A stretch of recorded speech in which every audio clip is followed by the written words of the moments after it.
नमस्कार जय जगन्नाथ मु मानस आज आपण को गोटे सुंदर कथाटे कह जीवन में हारी जा अपराध नुहे कारण प्रत्येक हार आमको किसी नुआ शिखाई थाए किंतु हार मानि जाटा हूँ जीवन प्रकृत पराजय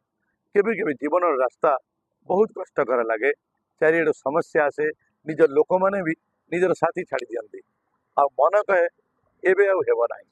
किंतु मन रखंतु जो मुहूर्त आप हार मानिबा जाऊँगी हुए तो से मुहूर्तर ठीक पर ही आपणकर सफलता आपण को अपेक्षा कर जीवन जिते कष्ट आसू हताश हूँ ना बारंबार विफल हेले चेष्टा जारी रखंतु गत काल विफलता को नहीं अटकी रुहतु ना बर प्रत्येक दिन नुआ आशा नहीं आग को बढ़ंतु कारण मन रखंतु गोटे छोट पदक्षेप गोटे दृढ़ संकल्प आ निज उपर टिके विश्वास आपणकर संपूर्ण जीवन बदल पारे परिस्थिति बदलवा अपेक्षा करूँ ना निज परिवर्तन प्रथम पदक्षेप नियंतु आज आरंभ करूँ कारण आपण सफलतार कहानी हुए तो आज ही आरंभ होगा जाऊँगी कौन मुझे ठीक कहली ना जदि आपको मोर भिडियो पसंद लगे भिडियो गोटे लाइक आ कमेंट मध्यम जनइबे जय जगन्नाथ।